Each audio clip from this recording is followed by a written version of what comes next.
Hello friends, welcome to Indian study पर आपका स्वागत है। दोस्तों, आज की इस वीडियो में मैं आप लोगों के लिए जीके का टेस्ट लेकर के आया हूं, जो कि आपके आने वाले एग्जाम्स यूपी जेल वार्डर के लिए बहुत ही ज्यादा इंपॉर्टेंट है।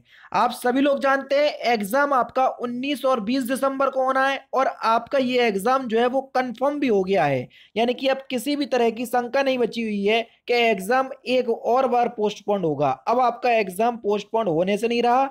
इसलिए दोस्तों, आप वीडियो को एंड तक जरूर देखिएगा, क्योंकि लास्ट में मैं आपसे क्वेश्चंस भी पूछूंगा और उसका आंसर आपको कमेंट बॉक्स में बताना होगा। आपके पास तैयारी के लिए केवल और केवल 2 महीने से या 70 दिन के लगभग आपके पास समय बचा हुआ है। हमारे साथ प्रैक्टिस करते रहिए और इस एग्जाम में अपनी एक सीट सुनिश्चित कीजिए। पहला क्वेश्चन, एशिया की सबसे बड़ी चीनी मिल उत्तर प्रदेश के किस स्थान पर स्थित है? तो किस स्थान पर स्थित है? तो आपका सही आंसर हो जाएगा बलरामपुर। दूसरा ऑप्शन आपका बिल्कुल करेक्ट है। सूचना प्रौद्योगिकी अधिनियम के अंतर्गत बनाए गए नियमों विनियमों के उपबंधों के उल्लंघनों का अन्वेषण करेगा कौन? तो जो उल्लंघन होंगे उनका अन्वेषण कौन करेगा? या तो नियंत्रक करेगा, या नहीं तो नियंत्रक द्वारा प्राधिकृत व्यक्ति करेगा। यानी कि ए और बी आपका बिल्कुल ठीक है। तीसरा ऑप्शन बिल्कुल करेक्ट हो जाएगा। 2011 की जनगणना के अनुसार उत्तर प्रदेश की जनसंख्या भारत की जनसंख्या का कितना प्रतिशत है? वेरी इंपॉर्टेंट क्वेश्चंस, और ये क्वेश्चंस आपका यूपी पुलिस कांस्टेबल में पूछा जा चुका है। ठीक है, तो कितना है? तो आपका सही आंसर हो जाएगा ऑप्शन नंबर बी। ऑप्शन आपका बिल्कुल करेक्ट होगा। नेक्स्ट क्वेश्चन, चीन ने भारत पर आक्रमण किस वर्ष किया था?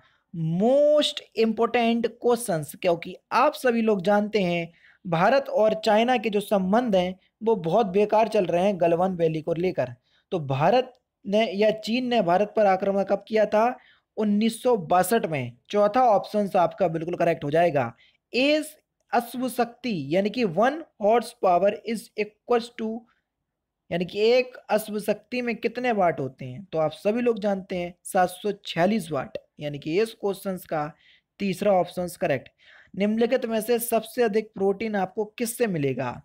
तो आप सभी लोग जानते हैं प्रोटीन का सबसे अच्छा स्रोत है सोयाबीन, और सोयाबीन सबसे ज्यादा मध्य प्रदेश में पाया जाता है। इसलिए ही मध्य प्रदेश को सोया प्रदेश भी कहते हैं। अधिनियम की धारा 80C प्रावधान है। 80C में किस चीज का प्रावधान है? जल्दी बताइए। जीवन बीमा प्रीमियम से संबंधित, बिल्कुल ठीक है। भविष्य निधि से में अंशदान से संबंधित, बिल्कुल ठीक है। समता अंशों में अभिदान से संबंधित, बिल्कुल ठीक है। उपरोक्त सभी, यानी कि चौथा ऑप्शन करेक्ट हो जाएगा। टेलीविजन का आविष्कार किसने किया था? तो टेलीविजन का आविष्कार आप सभी लोग जानते हैं J.L. बेयर्ड ने किया था, यानी कि जॉल लॉगी बेयर्ड। दूसरा ऑप्शन करेक्ट। किस क्रिकेटर को प्रथम अर्जुन पुरस्कार मिला? तो प्रथम अर्जुन पुरस्कार किसको मिला था? तो आपका सही आंसर हो जाएगा सलीम दुर्रानी, यानी कि तीसरा ऑप्शन करेक्ट। और अर्जुन अवार्ड की शुरुआत कब से हुई थी? 1961, और इसी वर्ष तो इन्हें मिला था, है ना। और अर्जुन अवार्ड किसको मिलता है? आप सभी लोग जानते हैं किसी भी खेल में सर्वश्रेष्ठ योगदान के लिए। निम्नलिखित में से कौन सा नकली लेन देन का सर्वाधिक प्रभावी टूल है? नकली लेन देन का, जल्दी बताओ। नकदी, सॉरी नकली पढ़ रहा हूं मैं, नकदी लेन देन का। तो देखो, भीम यूपीआई से भी कर सकते हैं, ई वॉलेट से भी करते हैं, आधार आधारित भुगतान से भी कर सकते हैं। उपरोक्त सभी, चौथा ऑप्शन बिल्कुल करेक्ट। अमौखिक संचार का कालानुक्रम क्या होता है? अमौखिक संचार का, तो इसका कालक्रम क्या होगा? देखो, संकेत, प्रतीक, कूट, रंग। पहला ही ऑप्शन करेक्ट। वस्तु एवं सेवा कर प्रणाली में उपकर निम्नलिखित में से किस पर लगाया जाएगा? जल्दी बताओ। जीएसटी की बात हो रही है, तो उपकर किस पर लगाएंगे?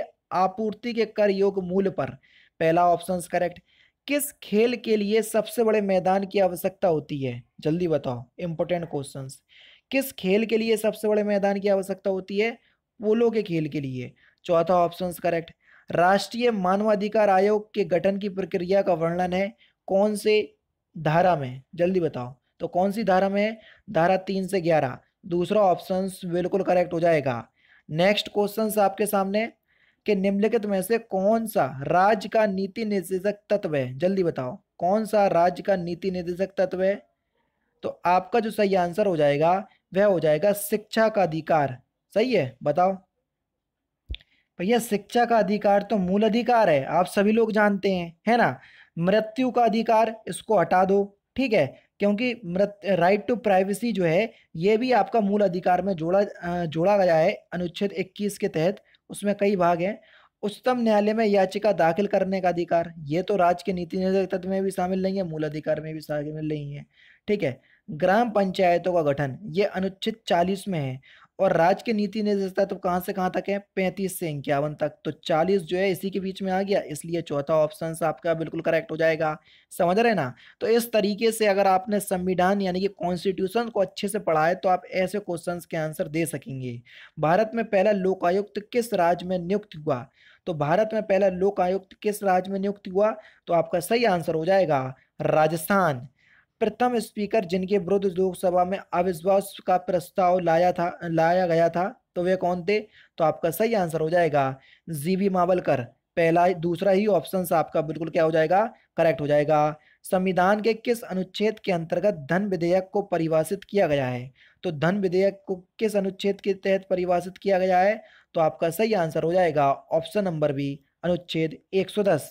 नेक्स्ट क्वेश्चन, क्षेत्रीय परिषदों का सृजन हुआ किसके द्वारा? तो क्षेत्रीय परिषदों का जो सृजन है ये संसदीय कानून के द्वारा हुआ, यानी कि दूसरा ऑप्शन बिल्कुल करेक्ट। निम्नलिखित में से किसमें लोकसभा में अनुसूचित जाति तथा अनुसूचित जनजाति के लिए आरक्षण नहीं है? जल्दी बताओ किसमें नहीं है? तो आप सभी लोग जानते हैं अरुणाचल प्रदेश, जम्मू कश्मीर और मेघालय, इन सभी में नहीं है, यानी कि इस क्वेश्चन का चौथा ऑप्शन जो है वो आपका बिल्कुल क्या हो जाएगा? करेक्ट हो जाएगा। नेक्स्ट क्वेश्चन की तरफ चलते हैं। अनुसूचित जातियों एवं अनुसूचित जनजातियों के लिए पृथक पृथक राष्ट्रीय आयोग गठित करने का प्रावधान संविधान के किस संशोधन अधिनियम में किया गया? तो किस संशोधन अधिनियम में किया गया? 89वां संविधान संशोधन 2003, यानी कि इस क्वेश्चन का तीसरा ऑप्शन बिल्कुल करेक्ट हो जाएगा। अध्यक्ष सदन के किसी भी सदस्य को बोलने से रोक सकता है और अन्य किसी सदस्य को बोलने दे सकता है। यह घटना क्या कहलाती है? तो इस घटना को हम पता क्या कहते हैं? इस घटना को हम कहते हैं बैठ जाना, यानी कि यील्डिंग द फ्लोर। यानी कि इस क्वेश्चन का चौथा ऑप्शन जो है वो आपका बिल्कुल क्या हो जाएगा? करेक्ट हो जाएगा।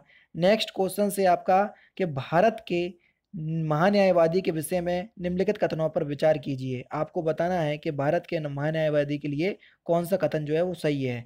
यह भारत के राष्ट्रपति द्वारा नियुक्त होता है, ये तो आपका बिल्कुल ठीक है पहला। उसमें वही योग्यता होना चाहिए जो सर्वोच्च न्यायालय के न्यायाधीश की होती हैं, ये हटा दो, ये इसमें कोई ये इंपॉर्टेंस नहीं है। उसे संसद के किसी भी सदन का अध्यक्ष होना चाहिए, ये भी नहीं होना चाहिए।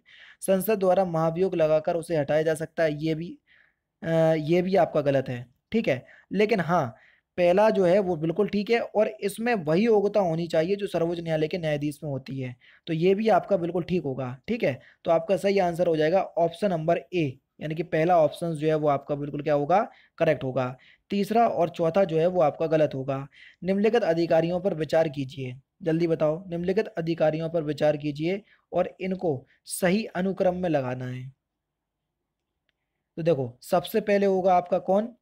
भारत के मुख्य न्यायाधीश। उसके बाद कौन आएगा? उसके बाद आएगा संघीय मंत्रिमंडल सदस्य। उसके बाद आएगा आपका मुख्य निर्वाचन आयोग, फिर मंत्रिमंडल सचिव, यानी कि 4 3 2 1। कौन से ऑप्शंस में दिया? तीसरे ऑप्शंस में। राजा राम मोहन राय जुड़े थे किस समाज से?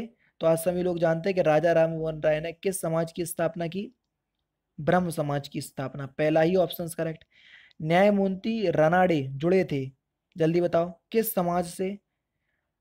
तो गोविंद रनाडे किस समाज से जुड़े थे? तो आपका सही आंसर हो जाएगा प्रार्थना समाज, दूसरा ऑप्शन करेक्ट। लोकसभा सदस्य सांसद बनने के लिए न्यूनतम उम्र कितनी होना चाहिए? अगर लोकसभा का आपको सांसद या सदस्य बनना है तो आपकी उम्र जो है वो कम से कम 25 वर्ष की होना चाहिए। पहला ऑप्शन करेक्ट।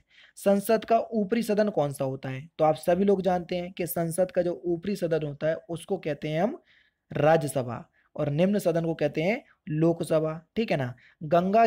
गंगा नदी की लंबाई कितनी है? Important question. उत्तर प्रदेश की सबसे महत्वपूर्ण नदी है, तो गंगा नदी की लंबाई कितनी है? 2500 किलोमीटर। तीसरा ऑप्शन बिल्कुल करेक्ट हो जाएगा। भारत में राज्यों की संख्या कितनी है? जल्दी बताओ, भारत में राज्यों की संख्या। आपका सही आंसर हो जाएगा ऑप्शन नंबर ए। अब आप कई लोग सोच रहे होंगे कि राज्यों की संख्या तो 29 है।